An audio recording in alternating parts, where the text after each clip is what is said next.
Have you ever asked yourself, I have everything, but why do I still feel empty? You work tirelessly, striving every day. You've achieved milestones that others admire, but at some point you sit alone in a quiet room, look around and realize, why don't I feel happy? This isn't a strange question. In fact, many highly successful people who seem to have it all, experience the same thing: a loss of direction, a lack of meaning, a quiet, persistent emptiness. Today's story is a powerful metaphor for that feeling. It's about a man who had everything society calls success, yet he went to seek wisdom from a Zen master to learn the secret to happiness. Not because he lacked anything, but because he no longer felt full inside. That man, let's call him Sean, was a famous businessman. He owned multiple companies, was worth millions, had a model family, and was invited to speak at major conferences. But one day, Sean felt something was wrong. He started waking up in the middle of the night, restless despite having nothing to worry about. Lavish meals tasted bland. Luxurious vacations no longer excited him. He couldn't shun the emotion. He just knew he was tired. So he sought out an old Zen master living on a mountain, a man known for his calm presence and deep wisdom. Sean asked, "Master, I have everything, yet I no longer feel happy. Every day I wake up with a sense of emptiness, as if something inside me has died long ago. What should I do?" The master looked at him and smiled. "Come back tomorrow, but remember, don't eat anything before you arrive."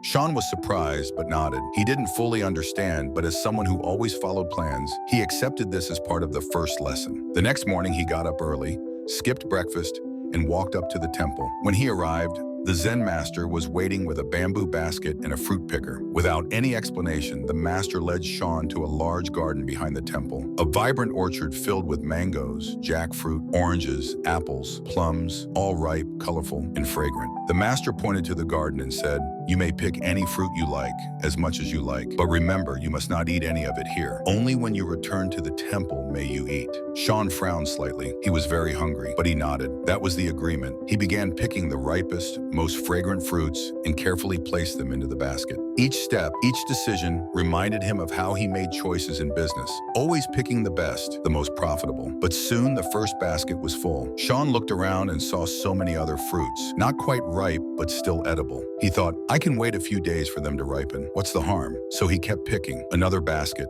then another. He forgot his hunger, or perhaps he just kept telling himself he'd eat later and eat a lot. Time passed, the sun rose higher, sweat poured down, and his legs began to ache. His hunger became intense. His hands trembled as he kept picking. Yet looking at the overflowing baskets, he still couldn't stop. Finally, when he could carry no more, Sean turned to the Zen master and said, "Master, I'm exhausted. I'm starving and I can't carry anymore. Please let me eat just a little now." The master, still calm, replied, "Our agreement was, only when you return to the temple may you eat." Sean was silent. Inside, a war raged. Break the rules or stay committed. But he knew, if he truly wanted to learn something, he had to stick to the agreement. So he gathered the heavy baskets and began the journey back. It was just 2 kilometers, but with the weight and his fatigue, it became a painful ordeal. Every step, he asked himself, why did I carry so much? Did I really need all these fruits? When he finally reached the temple gates, he nearly collapsed. The master was there, waiting. "Now you may eat." Sean opened the basket, chose the best fruits, and ate as if he'd never eaten before. The sweetness exploded in his mouth,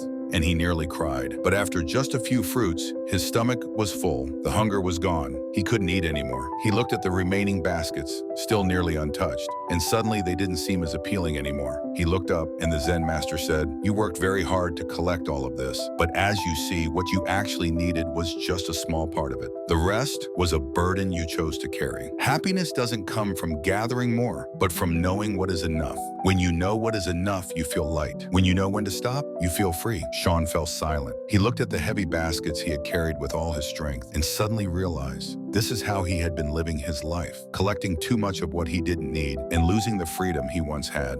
That statement echoed in Sean's mind like a bell of awakening. His whole life had been like picking fruit, always choosing the best, the most expensive, the ones others would admire. And he never stopped collecting, project after project, deal after deal. But he never paused to ask, how much do I really need? How many of us are like Sean, working to earn more, collect more, yet forgetting that our bodies, minds, and souls all have limits? Happiness doesn't come from owning more. It comes from knowing what's enough, from stopping at the right moment, from being satisfied with what we truly need. You might be carrying many fruit baskets yourself, goals you no longer love but chase for pride, relationships that drain you but you can't let go of, items, pressures, and expectations that don't even belong to you. And then you wonder why you're exhausted, why you no longer feel joy. The answer is simple: you're carrying too much. The Zen master never told Sean not to pick fruit. Just like life doesn't stop you from succeeding, dreaming, or enjoying good things. But the real question is, do you need all of it? That's the lesson. Recognize fullness in the simple things. Appreciate what you already have. Eat when you're hungry.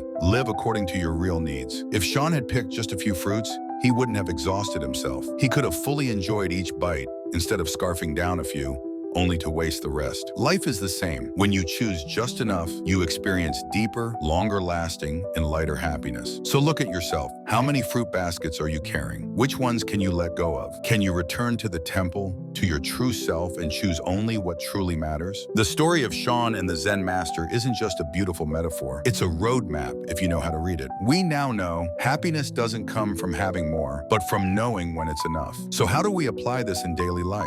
Start with this truth. Modern people aren't lacking. They're overwhelmed. Too many choices, too much information, too many expectations. And that overload is what makes us feel empty. Have you ever stood before a full closet and said, I have nothing to wear? Have you scrolled your phone for hours and found nothing truly interesting? Have you felt like life is too heavy without knowing why? That's because you're carrying too many fruit baskets. Like Sean, who only needed a few fruits to satisfy his hunger, but picked until he was exhausted. In life, we often confuse real needs with momentary cravings. Ask yourself, am I living by my needs or by my wants? Here's one way to tell. If it disappeared, would you feel loss or relief? Think of your fruit basket as your time, energy, and mental space each day. It has limits. If you overfill it, you'll burn out. Setting boundaries isn't giving up ambition. It's focusing on what truly matters. Keep only 3 to 5 key goals each year. Maintain only relationships that bring kindness and sincerity. Spend only on what actually improves your life, not what makes you look better. One CEO said,